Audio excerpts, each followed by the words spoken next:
The first thing the congregation noticed was the color. Not the woman herself? Not yet. Not the pale face beneath the veil or the quiet deliberateness of her step. What reached them first was the black moving through the doorway of St. Giles the Apostle on the 14th of April in the year 1815, on a morning that had been a soft and ordinary gold. Black bombazine in the candlelight, and intense in black gloves at her sides. A mourning. Veil so dark it seemed to drink the light around it, and beneath it a face that was perfectly, terribly composed. The bride's procession had not yet begun. The guests in the forward pews had been murmuring pleasantly, the way guests do at a wedding when anticipation has not yet sharpened into ceremony. One by one, then in rows, they fell silent. They turned. A whisper moved through St. Giles the Apostle like a cold draught from an open door. Miss Constance Alderton walked to the nearest empty pew and sat down. She did not look at the altar. She did not look at Mr. Japper. Frederick Vane, who stood at the chancel steps in a coat of deep blue, his hand resting with careful ease at his side. She did not look at Lady Honoria Vane in the first row, whose fan had gone rigid in her grip. Constance looked at her own gloved hands, folded in her lap, and at the letter inside them, and she waited. It was James Carow, the Earl of Whitmore, standing in the third pew on the opposite side, who went perfectly still the moment she entered. He did not turn his head the way the others did. He had already seen her. His eyes found her and did not move from her face, and something in his jaw set, and the particular quality of his stillness was not surprise, but rather the settling of a man who has been waiting a long time for a thing he both dreaded and needed to arrive. Frederick had gone pale. He recovered in under 3 seconds. Constance had been watching for it in the periphery of her vision, where she allowed herself to watch him, and she counted the seconds with the cold accuracy she had taught herself over 6 months of learning to survive on precision when feeling had become too large to carry. 3 seconds. Then his posture returned, and his color returned, and he looked away from her and smiled, and the ceremony had not yet begun, and so the silence continued, and there was nothing yet to stop. If you have ever sat in a church in mourning clothes and felt the room's attention on you like a physical weight, you understand something of what Constance carried in her body in those minutes. Stay close to her now. What follows is why she came. Eleanor Alderton had been 26 years old when she married him in the autumn of 1812. She had been quiet and precise and genuinely kind, the sort of woman who remembered small things about people, and who kept careful household accounts, not because she lacked trust, but because she believed clarity was a form of respect. Constance was 4 years younger, and had always privately believed her sister was the more capable of the two of them, a belief she had never needed to voice because Eleanor herself would have disputed it warmly, and at length citing Constance's way with a difficult piece of music, or her talent for finding the one true thing a person meant to say, and reflecting it back to them, or any number of other qualities that Eleanor catalogued with the same precision she applied to everything. The match had not been a love match. Their father, Mr. Saxher Endo, George Alderton, had died the year before, and the modest estate had passed to a distant cousin under the entail, and Eleanor had assessed the situation with her characteristic quiet and accepted Frederick's offer because his income was respectable, and his manners were at that time correct. Constance had not loved the match. She had found Frederick pleasant in the way that objects of polished brass are pleasant, bright enough at a distance, and something slightly hollow when examined near.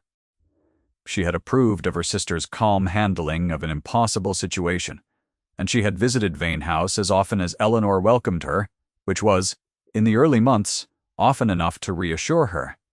Then the visits Eleanor invited grew shorter. Then her letters grew careful in a way. Eleanor's letters had never been careful before. The cadence of them changed, a particular rhythm of sentences that selected their subjects and set others aside. And Constance, who knew her sister's natural voice as well as she knew her own handwriting, read the absence in them the way one reads a smudged line on a page, aware of the shape of what has been removed. She wrote back asking questions. The answers that returned were gentle and complete, and answered nothing. In March of 1814, Frederick Vane sent word to Constance that Eleanor had died of a fever. He sent it by post, not by messenger.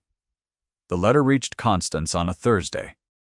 It told her that Eleanor had been buried 2 days prior in the churchyard at Wenton, and that the funeral had been small and quiet, as Eleanor would have wished. Constance had not known Eleanor was ill. She had not been summoned.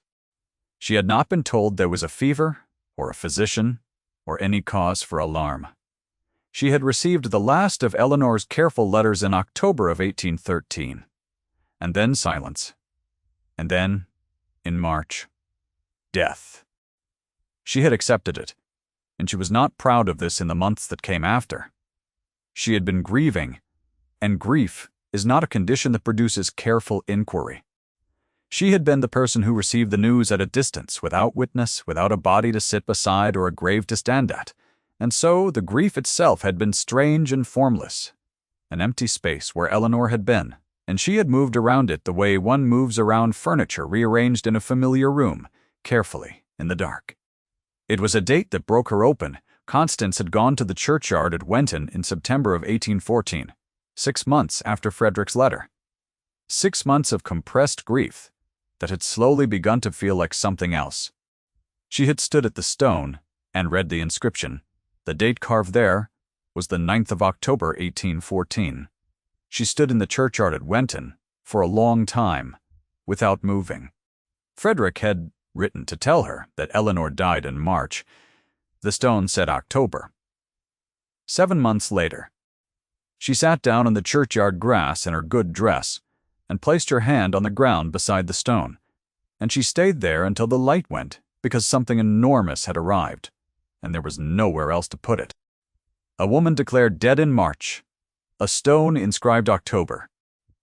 7 months in between, during which Eleanor had been alive somewhere and no one in her family had known, and Frederick had gone on writing letters and making calls and moving through the season, as though his wife were already a fact settled and done. She went to the sexton. The next morning, she went to the physician, a doctor. Henley of Wenton, who had attended Eleanor in a cottage 3 miles from the village where Frederick had moved her, quietly, in the winter of 1813, away from the main house, away from the servants who might write letters to worried younger sisters. Dr. Henley was a conscientious and slightly nervous man who had spent a year with a growing sense that what he had witnessed was not ordinary, and who gave Constance his documentation with the relief of a person finally able to set down something that has been pressing on him too long. He gave her his dated record of Eleanor's condition, written in a physician's precise hand. He gave her the burial register. He gave her the name of Mrs. N.D. Agnes Trent, Eleanor's nurse in the cottage, who had been paid and dismissed without reference the week after Eleanor's death, and who had kept her own careful notes, because Mrs.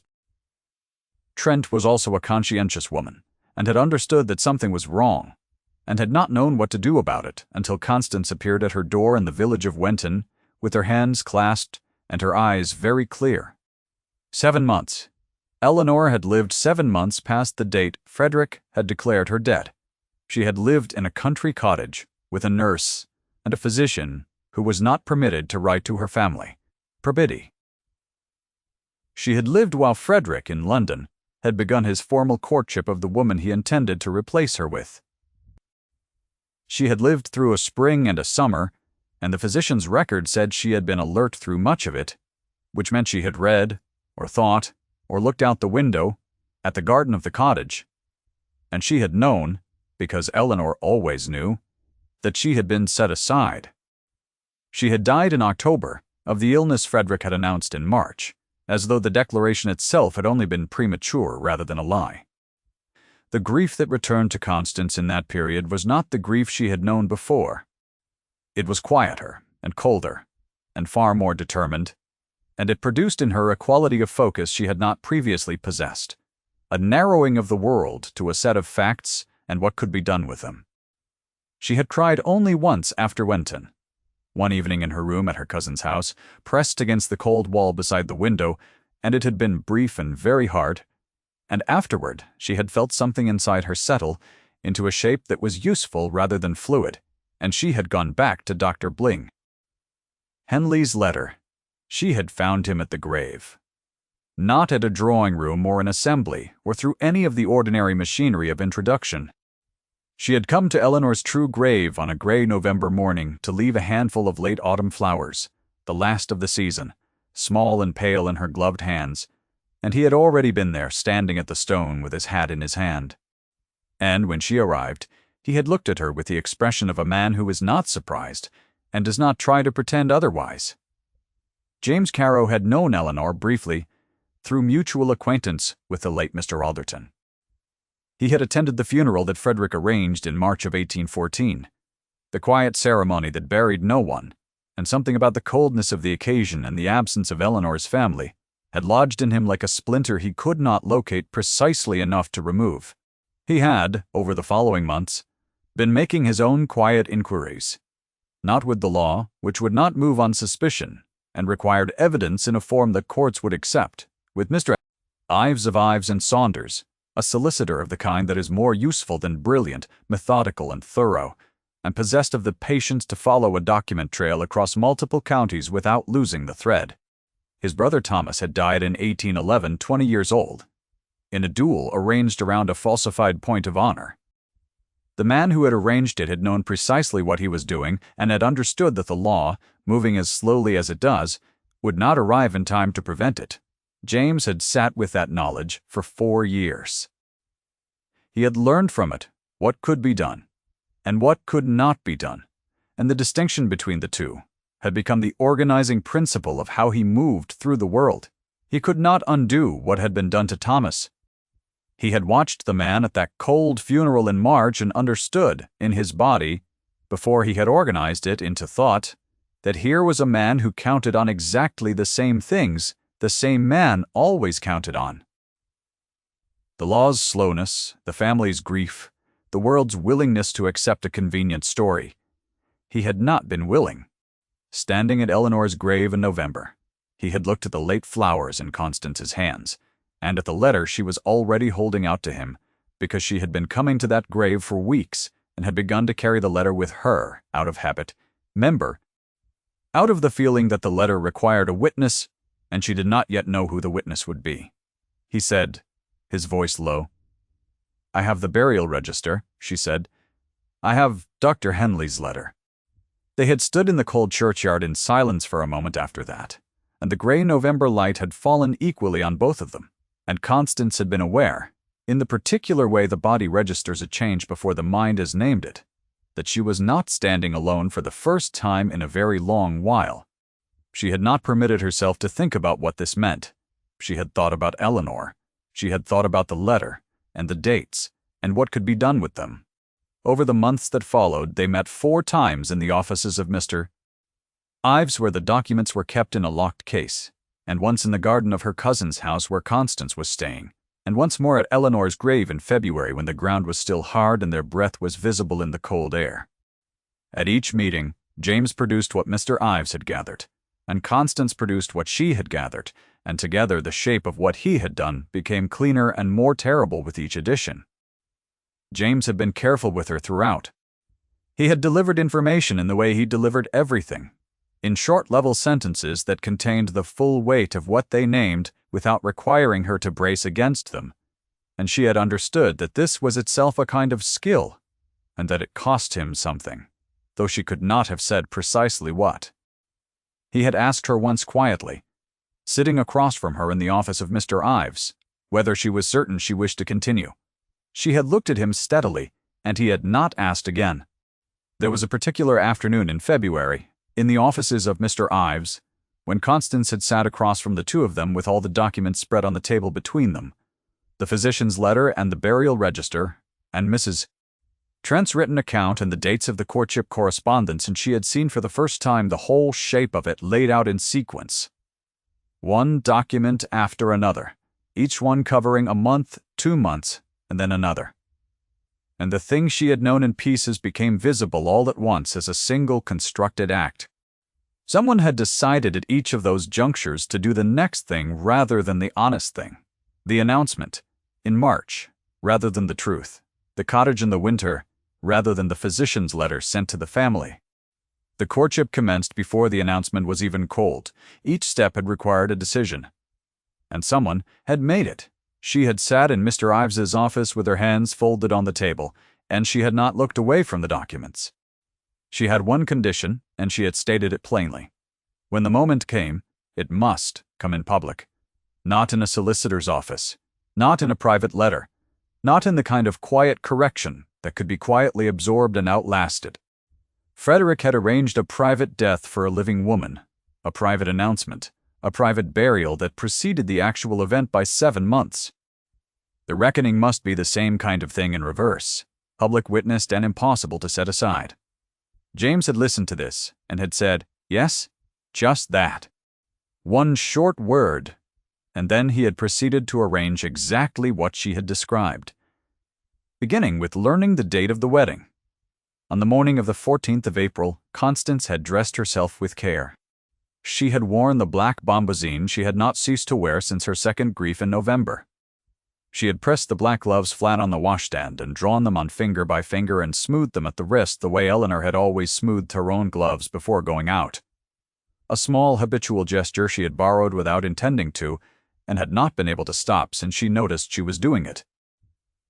She had drawn the mourning veil down over her face and looked at the world through the dark weave of it for a moment.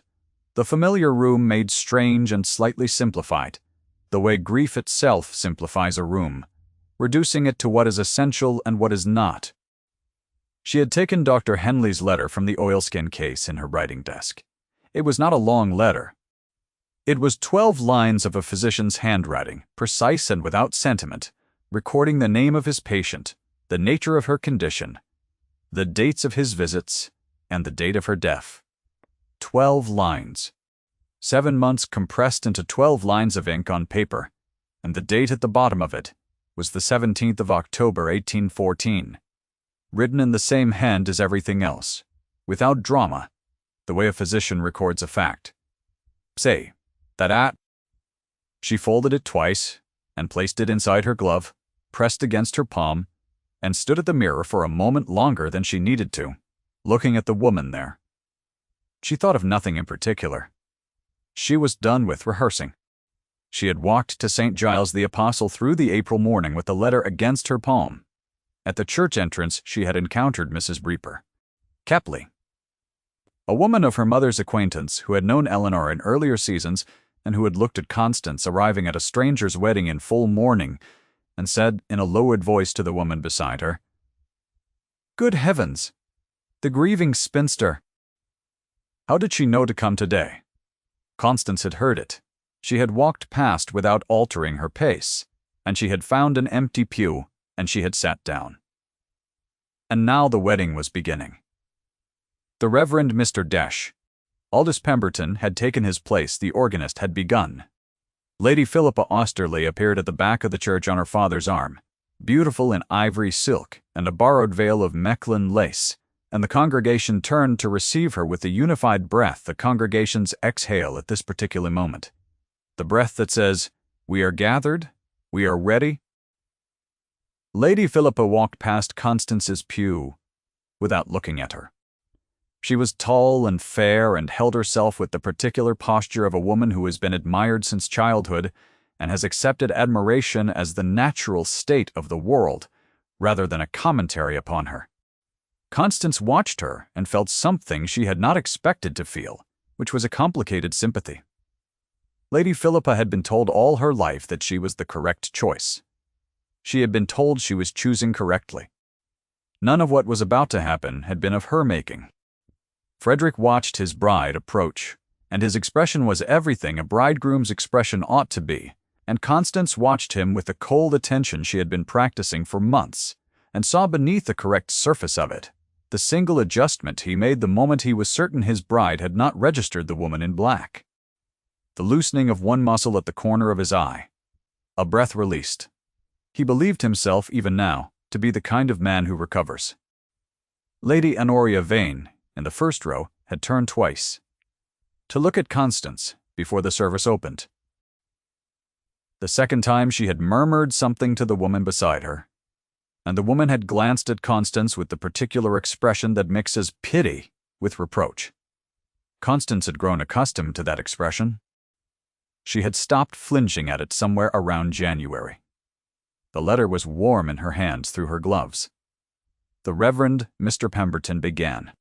He was an unhurried man, deliberate in his speech, and Constance was grateful for the length of the service, because each additional minute was a minute in which she was still simply present, simply breathing, still holding herself together around the knowledge of what she was about to do. She had imagined this moment many times in the months of preparation. She had rehearsed the standing and the breath and the precise words she would say, and the rehearsal had helped in the way that rehearsal helps, not by eliminating the difficulty, but by making it familiar enough to survive. What she had not imagined sitting in the empty rooms of her preparation was the sound of 200 people breathing around her, the particular warmth and weight of a crowded church, the way that standing up inside it would feel like stepping out of cover onto open ground. When Mr. Pemberton reached the place in the service where the question is posed to the congregation, he paused in the way custom required and let the silence of the church accumulate before he spoke. "If any person here present knows of any lawful impediment to this marriage, let him now declare it, or else hereafter forever hold his peace." Constance Alderton stood up. The room went so silent that she could hear the candles. She had rehearsed this, and the rehearsal had not included what it would feel like to have 200 people turn toward her at once. The weight of it was physical. Her breath shortened. She could feel her heart in her throat, in her wrists, in the palms of the hands holding the letter. She had the letter. She had the words. She opened her mouth. Frederick looked at her. He recovered in 2 seconds this time. She watched him take the room, the faces, the quality of the silence, and calculate. Then he turned to the congregation with the expression of a man who has decided that the best management of this embarrassment is to name it before it names itself. "Ladies and gentlemen," he said, his voice carrying easily through the stone church, measured and almost gentle, the voice of a man explaining something to people who would understand it if it were explained properly. "This is Miss Alderton. She is the younger sister of my late wife. She has not yet been able to permit herself to move forward from her loss, and I'm afraid that grief has brought her here today, to this occasion where she does not belong, out of a distress I can only regard with compassion." He let a moment settle. She is simply a grieving spinster who cannot let her sister rest. There was a murmur that might have been sympathy, or might have been something else. Lady Honoria had already half risen from the first pew, and one of the ushers near the back wall had begun to move toward the aisle. Constance could see him at the edge of her vision. 3 pews away. 2. She opened her mouth and found, to her precise and private horror, that her voice was not there. The usher was almost at her row. "Miss Alderton carries a physician's letter dated the 17th of October. The voice was not hers. It was level and carried easily through the church with the calm authority of a man who has never needed to raise his voice to be heard. He had risen from the 3rd pew on the opposite side of the aisle and stood with his hat still at his side and his eyes on Frederick, and his expression was one Constance had not seen on him before, not in any of their 4 meetings in the offices of Mr. Tupri. Ives, not at the graveside in November or February. It was the expression of a man who has been patient for a very long time, and has now arrived at the place where patience is no longer the correct instrument. She carries also the burial register from St. Peter's, Wenton, which records the interment of Eleanor Alderton Vane on the 9th of October, 1814. I have in addition an affidavit from Mr. Gritt, Ives of Ives and Saunders, attesting to the timeline of the formal courtship, which commenced on the 1st of March, 1814. The announcement had been made on the 3rd of March, 1814. A brief silence. Every eye in the church had moved to him, and he did not adjust to the attention in any visible way. His wife died 7 months after that date. He walked across the aisle and stood beside her. She felt the warmth of him at her side, and something in her chest unlocked, and she breathed. She breathed, and she opened Dr. Henley's letter, and she began to read it aloud. Her voice was steady. She had not known, until she heard herself, whether it would be, and the discovering of it, the sound of her own voice clear in the stone space of St. Giles the Apostle, reading the physician's dated record, the name, the condition, the progression, the date of death, 7 months past the lie Frederick had told, felt like finding ground beneath her foot where she had expected to fall. The Reverend Mr. Pemberton listened with his hands folded and did not interrupt. The bride had taken 1 step back from the altar. She was looking at Frederick, and her expression had passed through several things in the time it took Constance to read the letter, and had arrived at something that was not anger yet, because what had come into the church with Constance's voice was too large and too structural for anger. It was the specific expression of a person watching the architecture of a believed thing fall, wall by wall, slowly enough to see each piece as it comes apart. Frederick said something. Constance did not hear the precise words, only the register of it, which was still attempting the posture of the reasonable man addressing unreasonable women. She watched the room's response and saw that the register was no longer working. The man beside Mrs. Capley in the 5th row had leaned forward with the focused attention of a man at a proceedings. The senior peer in the 4th row, Lord Ashfield, 70 years old, and possessed of an entirely clear head, had risen from his pew without apparent hurry. The Reverend Mr. Stanley Pemberton had raised one hand toward the altar, the gesture of a man who will not proceed until the matter in his church is resolved. Lady Honoria Vane sat back down. She sat back down, and she placed her fan in her lap, and she looked at her own hands, and she said nothing. Constance watched her do it, and understood that this was Lady Honoria's acknowledgement of the room. A woman who had spent a lifetime reading congregations and assemblies and drawing rooms, and who had read this one accurately. James said to Frederick, his voice still level, still entirely contained, "The solicitor is outside. He will remain outside, and you may speak with him, or you may speak with Lord Ashfield, or you may simply leave. Those are the choices available to you at present." Frederick looked at Constance. She looked back at him. Her hands were not trembling. The letter was still in them, and she did not lower it, and she kept her eyes on his face. And she thought of Eleanor, who had named Frederick in letters the way one names furniture, because he had become part of the room she was managing, not the room she lived in. She had not said this to anyone. She thought it now, in the silence of St. Giles the Apostle, and it was an Eleanor thought, precise and slightly cold, and exactly accurate. Frederick walked up the aisle of the church. He did not pause. He did not look at Lady Philippa. He did not look at Lord Ashfield or at the Reverend Mr. Pemberton, or at any of the faces that turned as he passed, and he went out through the great door of St. Giles the Apostle, and the door opened and closed behind him. And then Lady Honoria rose from the first pew, with the careful deliberateness of a woman managing her own exit. And the church was left in a silence that was different from any of the previous silences, denser and more thoughtful. The silence of 200 people reorganizing what they had thought they knew. Lady Philippa sat down on the chancel steps. Her father came to her. She let him take her hands, and did not look at the door where Frederick had gone. And the specific quality of her stillness told Constance something she had not expected to learn. Lady Philippa was not entirely surprised.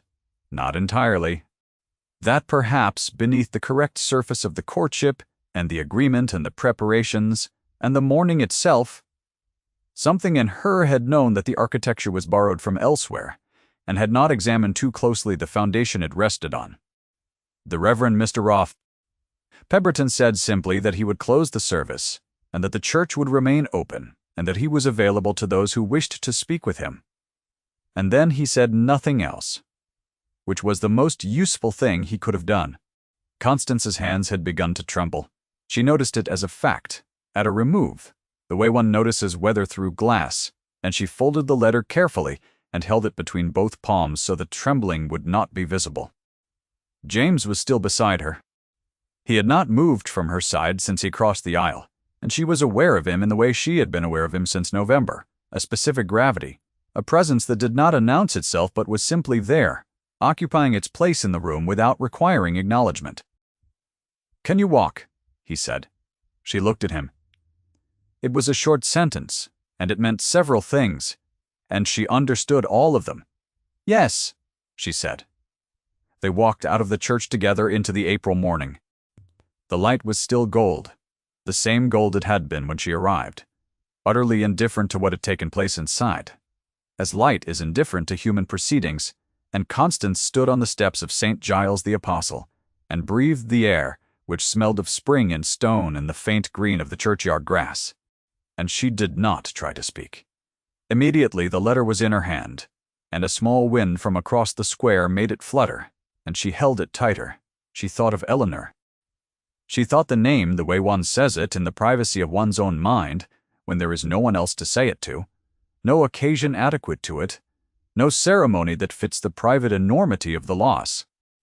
Eleanor, who had corrected a general at a dinner party, and done it without satisfaction, because accuracy was courtesy. Eleanor, who had chosen him with the same calm precision she applied to everything, having surveyed the available terrain and selected what seemed like solid ground. Eleanor, who had lived 7 months in a country cottage while the world was told she was gone. Eleanor, you were there. You are in the record now. The dates are in the record. Your name is there. The true name, with the true date. And a man who tried to erase you is walking toward a solicitor in the April light. James said beside her, "Mr. Ives will handle what follows. The legal process will take time, but the foundation is solid." She had been managing things alone for a long time. She said, "I know. Thank you." And then, because precision had been the thing that held her upright for months, and she could not set it down yet, even now. "For what you said inside, I could not find my voice." He did not tell her that her voice had come.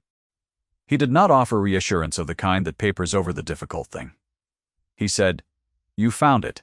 I only said the first sentence." She considered that. Weeks later, on an evening in late May when the light came through the windows of the small drawing room at a low angle that turned everything warm, Constance sat across from him and could not entirely account for how ordinary it had come to feel to be sitting across from him. He had called 3 times since April. He had brought news of the legal proceedings on the first visit, which were progressing, as Mr. Ives had indicated they would, and which were producing the kind of quiet, structural consequence that Frederick's social confidence could not address, because social confidence is not a document.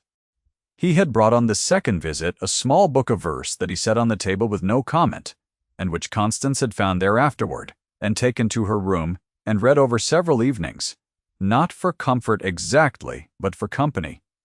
The particular company of a mind attending carefully to the world. On the third visit, he had brought nothing except himself, and they had sat for 2 hours and talked about Eleanor. This was the thing Constance had not been able to do with anyone since November, because the people who had known Eleanor before were, most of them, the same people who had accepted the March letter without question. And speaking Eleanor's name in those conversations had felt like trying to hold a flame in the wind. James had known Eleanor a little, enough to remember specific things the way one remembers a person encountered briefly, but encountered clearly. He said, sitting by the small fire on that May evening, that he remembered Eleanor once correcting a general's account of a particular engagement at a dinner table with 3 short sentences of complete accuracy, and that she had done it without satisfaction. As though accuracy were simply a form of courtesy to everyone present, and no credit to herself in particular. Constance laughed. It was a small laugh, and it arrived without her planning it, and it surprised her enough that she paused and registered the surprise itself. She had not known whether she still had one available. The months since November had not been months that produced laughter, and the grief beneath the focus had not lifted, but had only shifted in form from something that overwhelmed to something that was simply part of the permanent topography of her life. James looked at her when she laughed. He had been very careful not to look at her in any way that required response throughout all the months of their meetings, and she had been aware of this care, and had accepted it, and had not examined it too closely, because there had been more pressing things to attend to. On that May evening in the warm light of her cousin's drawing room, with the small fire settled into embers and the late spring visible through the window, he looked at her when she laughed, and the expression on his face was entirely unguarded.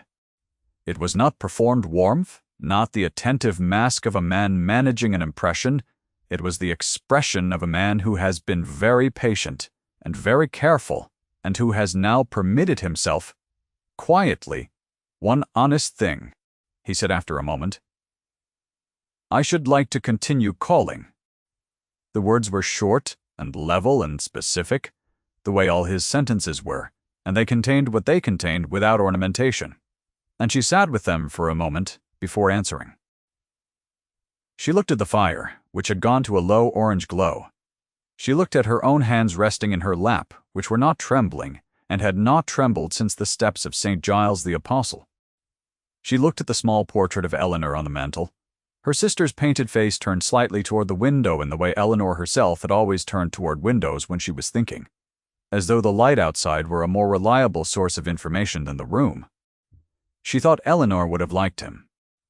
She would have assessed him with the same care she applied to everything, and she would have sat quietly for a moment after the assessment, and then she would have said something precise and slightly dry that contained her approval without declaring it, because Eleanor's approval had always been a thing one inferred rather than heard directly.